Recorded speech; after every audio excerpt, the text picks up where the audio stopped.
नटवर आया था? घर में कदम रखा नहीं, मेरे बच्चे के बारे में शुरू कर दिया। 24 घंटे मेरे मासूम के पीछे पड़े रहते हो। वाह वाह, क्या मासूम ढूंढा है आपने। अगर आपका लाडला मासूम है तो समझ लीजिए कि सारी दुनिया शैतान है। क्या बोल रहे हो तुम? अपने भाई के लिए कैसी बातें कर रहे हो?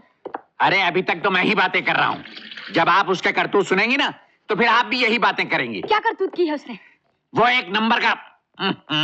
आप मेहरबानी करके जाके खाना लगाइए, मेरे पास ज्यादा वक्त नहीं, मुझे ऑफिस जाना है। और सुनिए, आप मेरी कोई ऑफिसर नहीं है कि मैं आपको नटवर की सारी रिपोर्ट देता रहूं। तुम क्या रिपोर्ट दोगे? मैं सब जानती हूँ। तुम सिर्फ उससे इसलिए नाराज हो कि तुम्हारे कहने पर नौकरी नहीं करना चाहता है। क्यों करेगा? तुमने नौकरी करके कौन से लाखों रुपए कमा लिए? वो बिजनेस करना चाहता है, बिजनेस। अरे पर कौन सा बिजनेस करना चाहता है ये भी जानती हैं आप? बिजनेस बिजनेस होता है भैया, और मैं तो ऐसा बिजनेस करना चाहता हूँ कि जिसमें 4 पैसे लगाऊं, 40 कमाऊं। 4 पैसे मजदूर को, 4 पैसे इनकम टैक्स को, 4 पैसे भगवान के नाम पर, बाकी सब आपके चरणों में। देखा? आप जाइए यहां से। आप नीचे क्या कर रहे थे? जी वो मेरा रुमाल गिर गया था, उसे मैं उठाने की। अगर आपका रुमाल इसी तरह बार बार गिरता रहा ना तो एक दिन आप भी इस रुमाल के साथ गिर जाएंगे और फिर आपको उठाना मुश्किल हो जाएगा। जी अगली बार धागा बांध के रखूंगा, नहीं गिरेगा। बैठो। आप बैठिए। मैं कहता हूं बैठो। अरे कमाल करते हैं, बड़ा भाई खड़ा रहे, छोटा भाई बैठने की हिम्मत कैसे कर सकता है? देखा कितनी इज्जत करता है तुम्हारी। आप जाएंगे यहां से कि नहीं? जाओ यहां से। मैं जानता हूं कितनी इज्जत करता है। देखो नटवर जी, मैं तुम्हें आखिरी वार्निंग देता हूं। पिछली बार भी तो आपने आखिरी वार्निंग दी थी ना भैया। नटवर, उस नेकलेस का ख्याल दिल से निकाल दो, समझे? नेकलेस? कौन सा नेकलेस? अच्छा वो, अरे वो तो मैं अपनी भाभी माँ के लिए खरीदने वाला हूँ। देखो भैया, इतने साल हो गए, भाभी के लिए एक सोने का हार तक आप नहीं खरीद सके। भाई मैं तो अपनी भाभी माँ के लिए हीरो का हार खरीदूंगा। क्यों, भाभी माँ पहनोगे कि नहीं? अरे बेटे, अब इस उम्र में मैं क्या हीरो का हार पहनूंगी? ले आना, अपनी बहू को पहनाऊंगी। बहू को बाद में पहना लेना, पहले पूरा खाना तो ले आइए। देख नटवर, वो हार इतना कीमती है कि चुराने वाला कम से कम 10 साल के लिए जाएगा। 10 साल? अरे नहीं भैया, मेरे बिजनेस को 10 साल थोड़ी ना लगने वाले हैं। 10 महीने भी नहीं, 10 दिन कहिए। 10 दिन के अंदर तो मेरा माल एक्सपोर्ट होने लगेगा, पैसे आने शुरू हो जाएंगे। कर बेटे कर, जो बिजनेस तुझे करना है कर। मैं देखती हूँ तुझे कैसे रोकते हैं। देखो जी, क्या हुआ? जब भी मैं उसे समझाता हूँ या नसीहत करता हूँ, तुम अपनी टांग जरूर बीच में अड़ा देती हो। क्यों ना अड़ाऊं? मेरा बच्चा नहीं है? बच्चा बच्चा कहकर तुमने उसे सर पर चढ़ा लिया, यहाँ तक कि वो आवारा हो गया। क्या आवारागर्दी करता है? पूछो उससे। कहाँ गया नटवर? देखा, भाग गया ना। अरे पराठे भी गायब। अब मैं क्या तुम्हारा सर खाऊंगा? हाँ हाँ कोशिश कीजिए। शाबाश, कामयाबी पर 10,000 रुपए इनाम और साथ में मेरा सलाम। अच्छा तो आप भी नहीं खोल सके। भाइयों, मैं पहले ही अर्ज कर रहा था कि इस बेमिसाल तिजोरी का खोलना नामुमकिन है।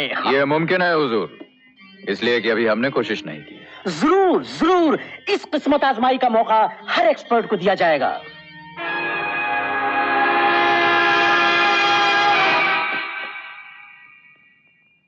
तुम वहां नहीं जाओगे। मगर मगर मगर क्यों इंस्पेक्टर साहब? इसलिए कि इसमें एक बहुत ही कीमती हार रखा है और इसकी हिफाजत करना हमारी जिम्मेदारी है। इंस्पेक्टर साहब, आपकी जिम्मेदारी तो उस वक्त शुरू होती है जब ये तिजोरी खुल जाए। लेकिन सेठ जी, आप इस आदमी को नहीं जानते। ये हाँ फरमाइए, बोलिए बोलिए, जल्दी बोलिए। ये कुछ नहीं फरमाएंगे।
नहीं खुलेगा, नहीं खुलेगा, ये सेफ नहीं खुलेगा, इम्पॉसिबल, खुल ही नहीं सकता। ये जो सेफ है इसे कोई नहीं खोल सकता, कोई नहीं खोल सकता, बिल्कुल नहीं, इम्पॉसिबल, इम्पॉसिबल। दोस्तों, अब ये सेफ मैं खोल के दिखलाऊंगा। ये, अब ये, फिर ये और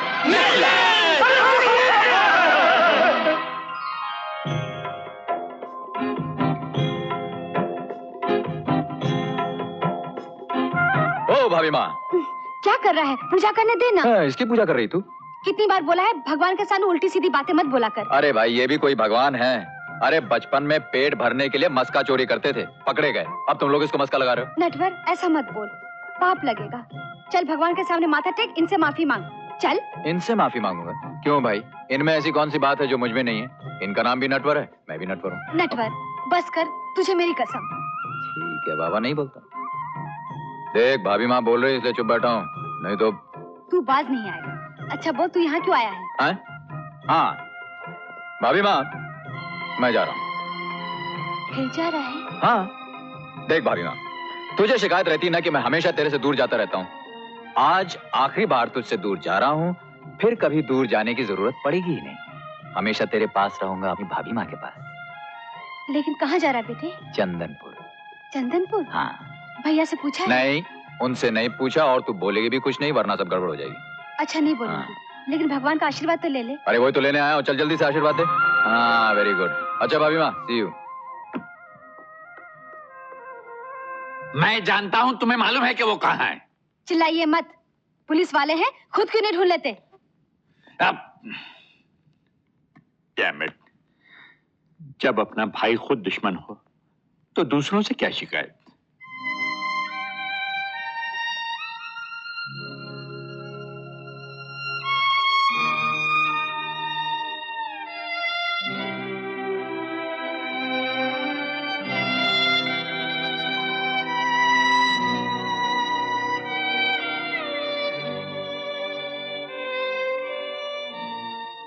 मैं जानता हूं भैया, मैंने आपको बहुत दुख दिए, बहुत दुख दिए मैंने आपको, लेकिन आज मैं जिंदगी की वो जंग लड़ने जा रहा हूं जिसका मैं 20 साल से इंतजार कर रहा था।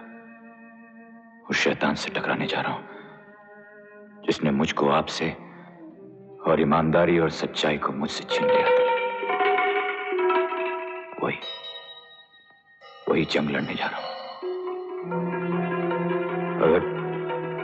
अगर कामयाब हुआ तो लौट आऊंगा सच्चाई और ईमानदारी के साथ, वही पुराना नटवर बनकर, आपका नटवर बनकर। तो नटवर मेरे जाल में आ ही गया। तुम एक काम करो, तुम चंदनपुर से दूर खड़े रहकर उस शरत पर उन दोनों पे नजर रखना। वो दोनों एक दूसरे को खत्म करने की कोशिश करेंगे। तो मौके की तलाश में रहना और मौका मिलते ही मैं फौरन खबर कर देना, हम दोनों को खत्म कर देंगे। जाओ। Okay sir. न नटवर रहेगा न विक्रम, सिर्फ मिकी रहेगा, मिकी। और वो हीरे की कानें मेरी होंगी, सिर्फ मेरी होंगी। सेठ, तुम अभी से अपने सारे आदमियों को जमा करना शुरू कर दो। इतनी नफरत? अब से 20 साल पहले अंडरवर्ल्ड में आप दोनों की दोस्ती की मिसालें दी जाती थीं।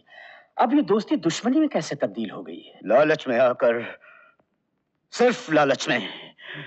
आज से 20 साल पहले जब हम दोनों हिंदुस्तान छोड़कर भागे थे तो विक्रम कौड़ी कौड़ी के लिए मोहताज था।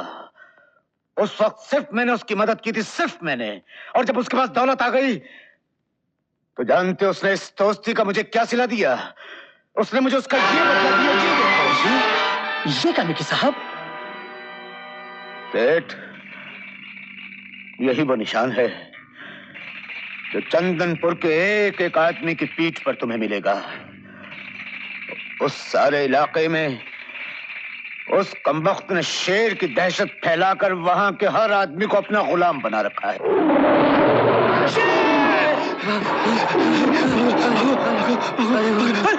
शाबाश, इसी तरह 2-2, 3-3 आदमी यहाँ लेते आओ। आहिस्ता आहिस्ता सारा गांव यहाँ जमा हो जाएगा। दुर्जन, इन्हें ले जाओ, काम पे लगा दो। सरदार, अगर आप हुक्म दें तो अभी सारा का सारा गांव उठा के ले आए। नहीं, ऐसी गलती कभी मत करना। अगर तुम सारे का सारा गांव उठा के यहाँ ले आओगे तो बीएसएफ वाले उनकी तलाश में आएंगे। इसी तरह 2-2, 3-3 आदमी उठा के लेते आओ। गांव वाले समझेंगे उन्हें शेर खा गया।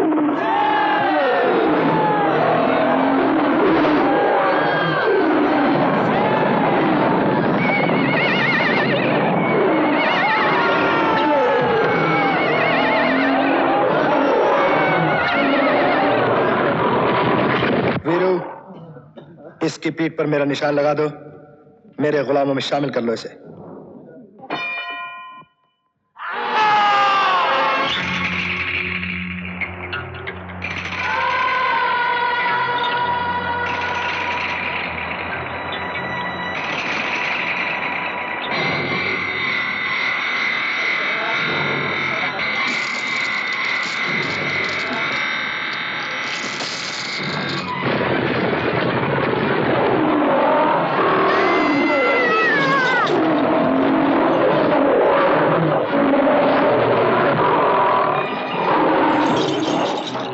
मुखिया, कुछ तो करिए। कैसे कयामत आ गई है। 2 महीने में आदमखोर शेर 300 आदमियों को उठाकर ले गया। इस तरह एक एक करके गांव के तमाम घर उजड़ जाएंगे। बाबा, ये कैसी मुसीबत आ गई है। घरों से अनाज खत्म होता जा रहा है। घर के बाहर निकलते हैं तो शेर मार डालता है, घर के अंदर रहते हैं तो भूख मार डालती है। क्या करूं, कुछ समझ में नहीं आता है। पिछले साल एक शिकारी का नाम सुना था, अवतार सिंह।